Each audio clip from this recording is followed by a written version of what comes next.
ونی قسط نمبر 5۔ ایک دن وہ اپنے کمرے میں بیٹھی تھی کہ سکینہ آ گئی۔ ایمان، مجھے تم سے ضروری بات کرنی ہے، سکینہ رازداری والے انداز میں کہنے لگی تو ایمان تھوڑا پریشان ہوئی۔ کیا بات ہے چاچی؟ مجھے ڈر لگ رہا ہے، آپ کیا بات کرنے والی ہیں؟ ایمان سنبھل کر بیٹھ گئی اور پریشانی سے بولی، مجھے باہر کسی عورت نے بتایا ہے کہ تمہارے شوہر کا کسی دوسری عورت کے ساتھ چکر چل رہا ہے۔ سکینہ نے دبی دبی آواز میں بتایا۔ وہ بار بار دروازے کی طرف دیکھتی جا رہی تھی کہ کہیں شاہ میر نہ آ جائے، اگر اس نے سن لیا تو وہ سکینہ کا حشر کر دے گا، رشتے کا لحاظ کیے بغیر۔ ایمان کا دل ڈوب گیا، وہ گہری سوچ میں چلی گئی۔ اب اسے سمجھ میں آ گیا تھا کہ شاہ میر کا رویہ اس کے ساتھ روکھا روکھا سا کیوں ہے۔ آپ سچ بول رہی ہیں؟ کیا یہ خبر پکی ہے؟ ایمان نے پوچھا۔ ہاں ہاں پکی خبر ہے، میں تو کہتی ہوں کسی بھی روز کسی پیر کے پاس چلو اور ابھی سے بندوبست کرو، ورنہ تمہارا شوہر تمہارے ہاتھ سے نکل جائے گا۔ کیسے فدا ہو تم؟ دیکھو تو صحیح، تم سے باتیں نہیں کرتا تھا، سکینہ نے مشورہ دیا، لیکن مجھے ان سب چیزوں پر یقین نہیں، تویز گنڈوں پر۔ ایمان بولی، یقین کرنا پڑتا ہے۔ سکینہ بولی، میں تمہیں ایک بات صاف صاف بتا دوں، یہ سب لوگ ایسے ہی ہیں، امیر بھی اپنے والدین اور بہن بھائیوں کے جیسا ہی ہے۔ اس نے تم سے دل بہلانا تھا، تم سے دل بہلا لیا، اب تم سے دل بھر گیا ہے تو اب وہ واپس نہیں آنے والا، جب تک تم تویز گنڈے نہ کرو۔ گاؤں کی ہر عورت ان حالات میں یہی کرتی ہے، سکینہ نے بتایا۔ گاؤں کی ہر عورت ان حالات میں دعا کیوں نہیں کرتی چاچی؟ وہ تہجد کیوں نہیں پڑھتی؟ قرآن کیوں نہیں پڑھتی؟ اللہ کو یاد کیوں نہیں کرتی؟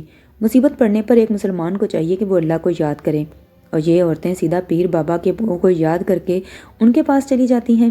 ایمان نے افسوس سے کہا، دیکھو ایمان، میں ایک بابا کو جانتی ہوں۔ سکینہ نے ایمان کی بات کو نظر انداز کرتے ہوئے کہا، ہم دونوں ساتھ چلیں گے، مجھے بھی اپنے بیٹے کے لیے لینا ہے تعویذ کہ اس کا پڑھائی میں دل لگ جائے۔ سکینہ کو اپنا مطلب تھا، نہیں چاچی رہنے دیں، بس زندگی گزر ہی جائے گی۔ ایمان بولی، ارے تم نہیں جانتی ان باہر کی عورتوں کو، یہ بہت خبیث ہوتی ہیں، بیویوں کا پتہ کٹوا دیتی ہیں، ان کو گھر سے نکلوا دیتی ہیں۔ سکینہ نے اسے ڈرایا۔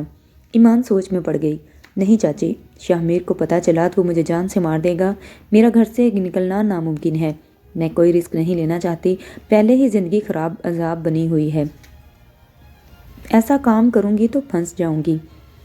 ایمان ڈر گئی، جیسے تمہاری مرضی، میں تو تمہارے ساتھ مخلص ہوں، تمہارا بھلا چاہتی ہوں، میں دیکھ رہی ہوں تمہارا شوہر تمہارے ساتھ سے نکل چکا ہے، تمہاری ساس ضرور اس کی دوسری شادی کروانے کے چکر میں ہے، مجھے تو لگتا ہے کہ ساجدہ نے ہی شاہ میر پر تویز کروائے ہیں تاکہ وہ تمہیں چھوڑ دے، سکینہ نے چسکا لیتے ہوئے کہا۔ ایمان پریشان ہو گئی۔ میرا سیاہ والا سوٹ استری کر دو، شاہ میر نے ایمان سے کہا جب وہ دوپہر کا کھانا بنا رہی تھی، وہ تو دھلا ہوا نہیں ہے، میں کوئی اور استری کر دوں؟ ایمان نے کہا، کیا مطلب دھلا ہوا نہیں ہے؟ مجھے آج ہر حال میں وہ پہن کر جانا ہے، شہر کام سے جا رہا ہوں، شاہ میر نے چلاتے ہوئے کہا۔ سب گھر والے کھانا کھا رہے تھے، اچھا میں ابھی دھو کر استری کر دیتی ہوں۔ ایمان نے کھانا آدھے میں چھوڑا اور اٹھ کھڑی ہوئی، جلدی جلدی ہاتھ جلاؤ، شام تک مجھے استری چاہیے، شاہ میر کہتا ہوا باہر نکل گیا۔ مراد نے دیکھا کہ ایمان نے کھانا آدھے میں چھوڑ دیا تھا تو اسے دکھ ہوا، پھر مراد نے بھی باہر چلا گیا۔ شام سے تھوڑی دیر پہلے مراد گھر آیا، وہ چھت کی طرف جا رہا تھا کہ اچانک ایمان کے کمرے سے سسکیوں کی آوازیں آنے لگیں۔ وہ تھوڑا پریشان ہوا، شاہ میر باہر تھا، وہ دیکھ چکا تھا، باقی گھر والے سب باہر سیر سپاٹوں میں تھے۔ پہلے اس نے سوچا کہ نظر انداز کر کے چلا جائے، پھر اس کا دل نہیں مانا، دروازہ آدھا کھلا ہوا تھا، اس نے پورا دروازہ کھولا اور کمرے میں داخل ہو گیا۔ کیا بات ہے؟ خیر تو ہے، آپ رو کیوں رہی ہیں؟ مراد نے کہا تو ایمان نے شاہ میر کا سیاہ سوٹ اسے دکھایا جو کہ استری کرتے ہوئے وہ جلا چکی تھی۔ یہ جوڑا جل گیا ہے مجھ سے، اور تھوڑی دیر بعد ان کو یہ پہن کر جانا ہے، اب وہ گھر آئیں گے اور میری بری حالت کریں گے۔ ایمان روئے جا رہی تھی، اپنے دوپٹے سے اپنے آنسو پونچھ رہی تھی۔ مراد نے افسوس سے اس کی طرف دیکھا، اس کی پریشانی بجا تھی، وہ سمجھ سکتا تھا کہ اس بات پر شاہ میر کتنا غصہ کرے گا۔ مراد تھوڑی دیر وہاں کھڑا رہا، پھر اپنے کمرے میں آ گیا، اپنی الماری سے ہو بہو ویسا ہی سیاہ رنگ کا سوٹ نکالا جو کہ پہلے سے استری کر کے رکھا ہوا تھا۔ وہ پھر سے ایمان کے کمرے میں آ گیا اور سوٹ اس کے سامنے رکھا۔ میرا اور شاہ میر کا ناپ ایک ہی ہے، ہم دونوں نے ایک ساتھ ہی یہ سوٹ لیے تھے، ان دونوں جوڑوں میں کوئی خاص فرق نہیں۔ شاہ میر آئے تو آپ میرا یہ سوٹ اسے دے دیں، اسے مت بتائیے گا کہ یہ میرا سوٹ ہے، اگر اسے معلوم ہوا کہ آپ نے اس کا سوٹ جلا دیا ہے تو وہ غصہ کرے گا۔ مراد کہتا ہوا وہاں سے نکل گیا۔ ایمان نے جوڑا دیکھا تو وہ بالکل ویسا ہی جوڑا تھا۔ ایمان کی جان میں جان آئی، اس نے جلا ہوا سوٹ چھپا دیا۔ تھوڑی دیر بعد شامیر گھر آیا۔ سوٹ تیار ہے؟ اس نے پوچھا۔ ایمان نے ڈرتے ہوئے اس بات میں سر ہلایا اور جوڑا اس کے سامنے رکھا۔ شامیر لباس تبدیل کر کے تیار ہوا اور باہر چلا گیا۔ تیرا شوہر کسی کام سے باہر نہیں گیا، وہ ضرور اس عورت کے پاس گیا ہے۔ شامیر کے جانے کے بعد سکینہ نے ایمان سے کہا، آپ صحیح کہہ رہی ہیں، میں سمجھ گئی تھی۔ ایمان نے جواب دیا،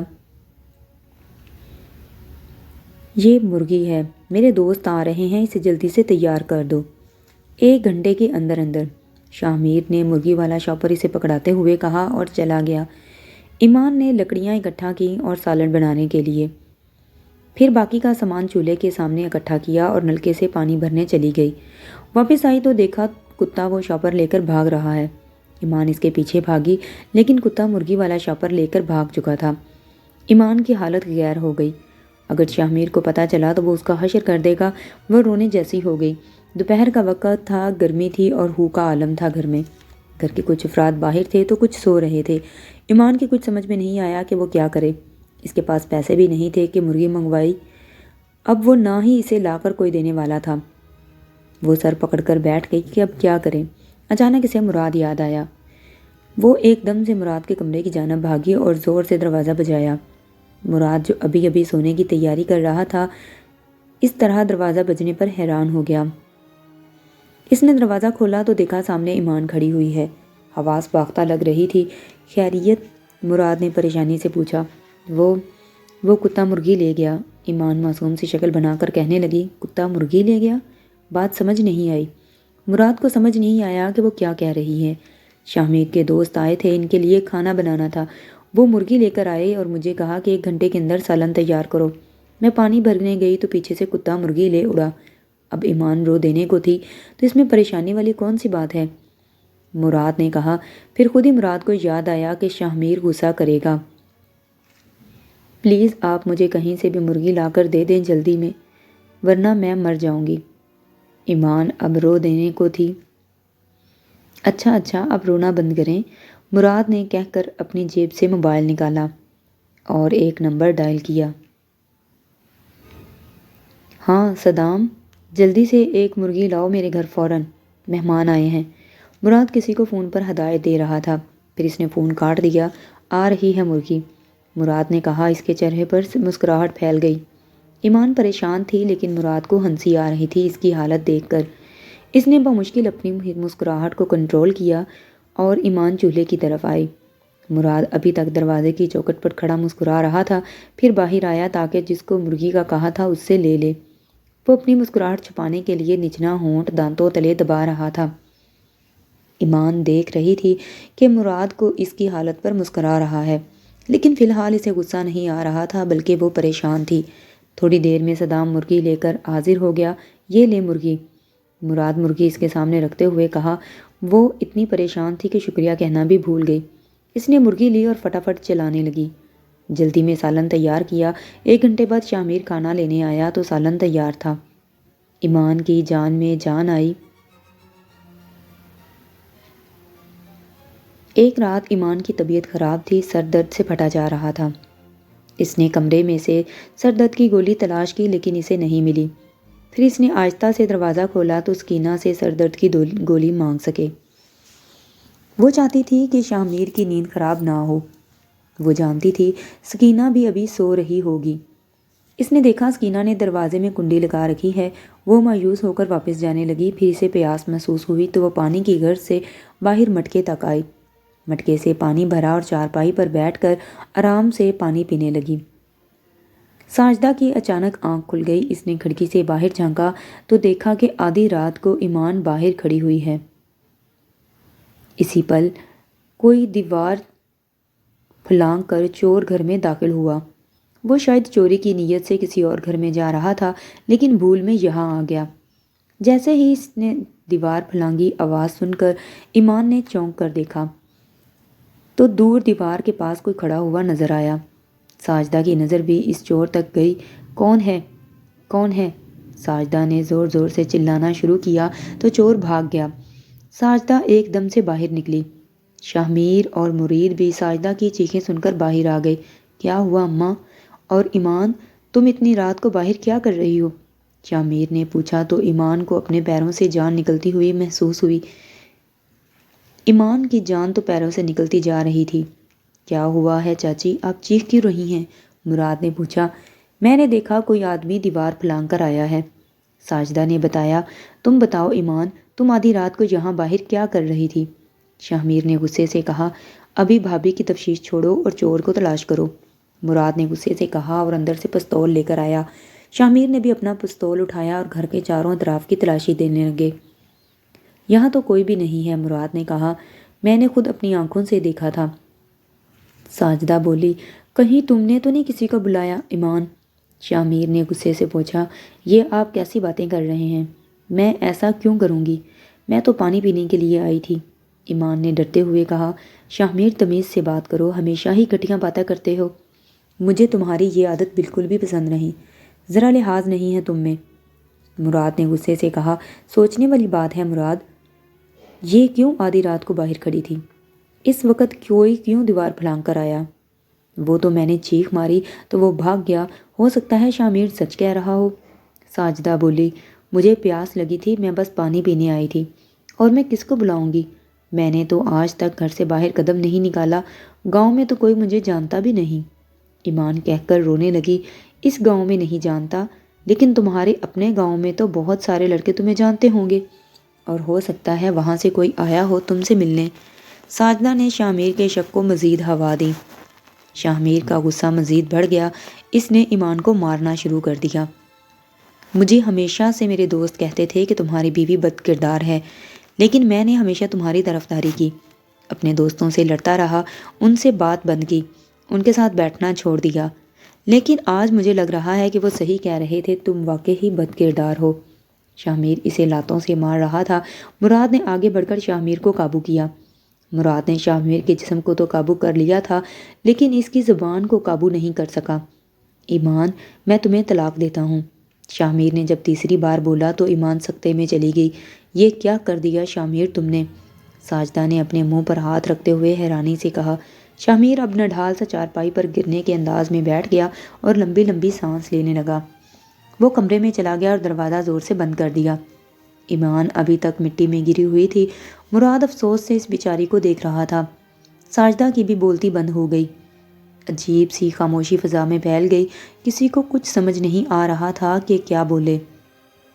سکینہ نے ایمان کو سہارا دے کر اٹھایا اور اسے اپنے کمرے میں لے گئی اور وہاں سلا دیا۔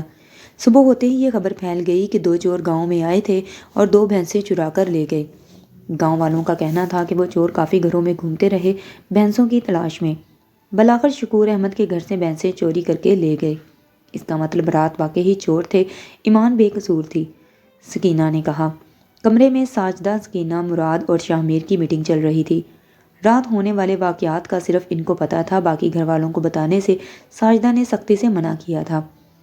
ساجدہ چچی، ساری غلطی آپ کی ہے، آپ نے ہی شاہ میر کے شک کو ہوا دی۔ ونی میں آئی ہوئی لڑکی ہے، واپس نہیں کر سکتے، سارا گاؤں ہمارا مذاق اڑائے گا، ساجدہ بولی، اور آپ بنا کسی جائز رشتے کے اسے شاہ میر کے ساتھ اس گھر میں بھی نہیں رکھ سکتے اب، مراد نے کہا۔ شاہ میر کی حالت بہت بری تھی، وہ بس غصے سے کسی غیر مرئی نقطے کو دیکھے جا رہا تھا، اس کی آنکھیں سرخ تھیں، اسے پچھتاوا ہی پچھتاوا تھا۔ مجھے ایک ترکیب آئی ہے، ساجدہ نے سوچ کر بولا۔ کیا؟ سکینہ بولی۔ ابھی یہ بات ہمارے درمیان ہے، گھر کے باقی افراد کو نہیں معلوم، کہ یہاں تک کہ عافیہ اور صفیہ کو بھی معلوم نہیں کہ کیا ہوا ہے، ہم اس بات کو راز ہی رکھتے ہیں، ساجدہ بولی۔ لیکن راز رکھنے سے کیا ہوگا، رشتہ تو ختم ہو گیا اس کا اور شاہ میر کا، سکینہ بولی۔ میں اس کا نکاح اپنے چھوٹے بیٹے رشید سے پڑھوا دوں گی۔ ساجدہ کا اتنا کہنا تھا کہ شاہ میر غصے سے اٹھا۔ خبردار ماں جو ایسی بات کی، میں جان سے مار دوں گا اس کو، جس نے میری بیوی سے نکاح کا سوچا بھی۔ شاہ میر نے سرخ آنکھوں کے ساتھ ساجدہ کو دیکھ کر کہا، وہ اب تمہاری بیوی نہیں ہے، سکینہ بولی۔ شاہ میر میری پوری بات سن لو پھر غصہ کرنا، ہم اسے واپس نہیں بھیج سکتے، اگر ایسا کریں گے تو بدنامی ہوگی، اور بنا کسی جائز رشتے کے اسے یہاں رکھ نہیں سکتے۔ اب ایک یہی راستہ ہے کہ میں اس کا نکاح رشید۔ شاہ میر نے ساجدہ کی بات مکمل نہیں ہونے دی۔ اماں آگے ایک لفظ مت کہنا، میں اپنی بیوی اپنے چھوٹے بھائی کو دے دوں جو ابھی صرف 15 سال کا ہے؟ کیا عزت رہ جائے گی میرے بھائی کی نظر میں؟ کوئی عقل ہے یا نہیں؟ میں نہیں ہونے دوں گا ایسا کہ میری ہی آنکھوں کے سامنے ایمان میرے بھائی کی بیوی بن کر رہے۔ شاہ میر پھر دھاڑا، میں نے کہا نا میری بات مکمل ہونے دو۔ ساجدہ اب کی بار چیخ کر بولی، میں اسے رشید کی بیوی نہیں بنا رہی، صرف حلالہ کرنے کا کہہ رہی ہوں۔ نکاح کے اگلے دن ہی رشید سے کہیں گے کہ وہ اسے طلاق دے دے، پھر دوبارہ اس کا نکاح تم سے۔ ساجدہ بولی تو مراد غصے سے اٹھ کھڑا ہوا۔ حد ہی ہوگی، مراد کہتا ہوا باہر نکل گیا۔ وہ مزید ان کی بکواس نہیں سن سکتا تھا۔ ساجدہ نے مراد کو جاتے ہوئے دیکھا اور پھر اپنی بات جاری کی، دیکھو شاہ میر، یہی ایک واحد راستہ ہے، تم کچھ تو صبر کرو، ورنہ تمہیں ایمان کو واپس بھیجنا ہوگا اور سارا گاؤں لعنت ملامت کرتا رہے گا ہم پر، کیا عزت رہ جائے گی؟ ساجدہ نے سمجھایا۔ اب کی بار شاہ میر نے اس کی بات پر کان دھرے، لیکن عدت؟ سکینہ بولی، عدت اسی گھر میں رازداری کے ساتھ اسے مکمل کرواتے ہیں، کسی کو کانوں کان خبر نہیں ہوگی، اور ایمان کا منہ بھی ہم نے ہی بند کرنا ہے۔ عدت پوری ہونے کے بعد اس کا نکاح رشید سے کروا کر حلالہ کرواتے ہیں۔ ساجدہ بولی، اماں رشید سے نہیں ضمیر سے، رشید بڑا ہوگا تو وہ اس بات کو یاد کرے گا، میں اس سے نظر نہیں ملا پاؤں گا، وہ میرا چھوٹا بھائی ہے، ضمیر بڑا ہے، 18 سال کا ہے، سمجھدار ہے، اور میں اس کے سامنے کم شرمندہ ہوں گا بنسبت رشید کے۔ شاہ میر نے اب آرام سے کہا، ہاں ضمیر بھی صحیح ہے، بس ایک نکاح ہی تو کرنا ہے، رشید نہ صحیح ضمیر صحیح۔ ساجدہ نے کہا تو سکینہ کو دیکھنے لگی۔ سکینہ سوچ میں پڑ گئی، اس کا بیٹا بکرا بن رہا تھا، لیکن وہ چپ رہی۔ شاہ میر باہر چلا گیا۔ اب وہ پرسکون تھا کہ اس مسئلے کا حل تو کوئی بھی نکل آیا ہے۔ وہ اس بات کو اپنی غیرت کے خلاف سمجھ رہا تھا کہ اس کی بیوی کسی اور کے پاس چلی جائے۔ ایمان رات سے بے سدھ کمرے میں پڑی ہوئی تھی، اسے یقین نہیں آ رہا تھا کتنا سب کچھ ہو گیا ہے، وہ تباہ و برباد ہو گئی ہے، اس کا شاہ میر کا رشتہ ختم ہو گیا ہے۔ بھلے شاہ میر کی طرف سے اسے کوئی خوشی میسر نہیں تھی، لیکن اسے ایک چھت میسر تھی جس میں وہ خود کو محفوظ تصور کرتی تھی۔ اس کے لیے اس گھر کی بہت اہمیت تھی، ہزاروں ظلم سہنے کے بعد بھی اسے اس گھر کی قدر تھی۔ وہ سارا دن اس کے لیے کام کرتی تھی کیونکہ یہ اس کا اپنا گھر تھا۔ وہ سوچتی تھی کہ وہ دربدر نہیں ہے، ایک چھت میسر ہے جس کے نیچے وہ سکون سے سوتی ہے، جس میں وہ محفوظ ہے اپنے شوہر کے ساتھ، لیکن آج اس سے یہ تحفظ بھی چھین لیا گیا۔ ایمان جیسی بے سہارا لڑکی سمجھ سکتی تھی کہ ایک گھر ایسی لڑکی کے لیے کتنی بڑی اہمیت رکھتا ہے، یہ چار دیواری کتنی عزیز ہوتی ہے اسے، جس میں اسے تحفظ کا احساس ہو۔ لیکن پھر اسے اپنے والد کا گھر یاد آیا۔ اب اسے واپس اپنے والد کے گھر جانا تھا، وہاں پر بھی سوتیلی ماں کے ظلم و ستم اس کے منتظر تھے۔ وہ ایک ایسی لڑکی تھی جسے نہ میکے میں سکھ تھا نہ سسرال میں۔ وہ ہمت کر کے اٹھی، اس نے اپنا سامان باندھا اور باہر آئی۔ جہاں سکینہ اور ساجدہ بیٹھی تھیں، پاس ہی شاہ میر اور مراد بیٹھے تھے۔ سکینہ چاچی، ان سے کہیں کہ میرے ابا کو فون کر دیں، مجھے لینے آئیں۔ ایمان نے شاہ میر کی طرف دیکھے بغیر کہا، تم کہیں نہیں جاؤ گی، تم ونی میں آئی ہو اور ونی میں آئی ہوئی لڑکی واپس نہیں جا سکتی۔ ساجدہ نے سختی سے کہا، لیکن اب میں یہاں بھی نہیں رہ سکتی، آپ خود سوچیں، آپ کو خدا کا کوئی خوف نہیں ہے؟ ایمان بولی۔ شاہ میر کا سر جھکا ہوا تھا، وہ نیچے زمین کی طرف دیکھتا جا رہا تھا۔